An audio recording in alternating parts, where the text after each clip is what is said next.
Let's check on Celine and her babies. They really seem to like this new coop. She seems a little stressed out by it, but mainly because in her original coop, she was very hidden and tucked away and didn't have to see the other chickens a whole lot.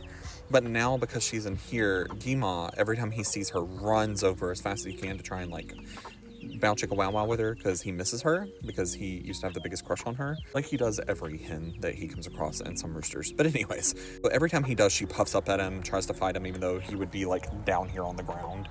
And then she goes in here. But the babies are really enjoying having the extra space. They've been wandering around a lot. They were getting to where they were playing a lot in the smaller coop and jumping and stuff, and it just wasn't a lot of space. It was great for them in the very beginning. These are her first babies. She didn't hatch them.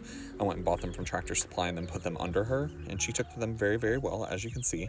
She is itching to get out so bad. But I'm not letting you out when your babies are this small. Once they get bigger, maybe. But right now, no. They're too vulnerable, and they wouldn't be able to fly back up in there that well.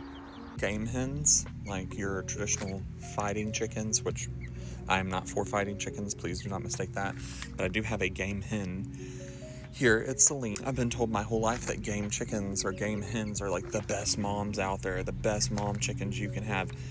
I don't know where people get that from, because when it comes to incubating eggs, yeah, they love to sit, but they're also super quick to abandon the eggs too. That's why I really did not want her to sit on eggs when she went broody. These babies, they're not really old enough to be away from their mom, but Celine has already decided that she doesn't want them anymore.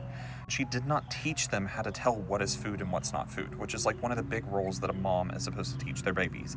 That's why in coops or runs where you have babies without a mom, you have to make the food very obvious and the water very obvious, which I do anyways.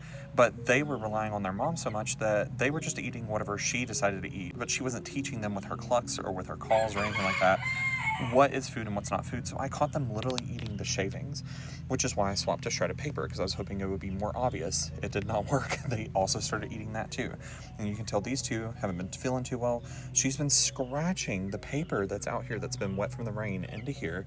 She's been laying over there and then burying her eggs, and it's just a lot. So I went ahead and let her out today because she's basically begging me to let her out. She's no longer clucking at them. I clucked at them like a mom and taught them how to tell the difference between food and bedding. And now they have not been eating the paper anymore. That is just why when people tell me the game hens are some of the best moms, I don't believe them. Now, vicious, yes, they are vicious moms. Good moms, no.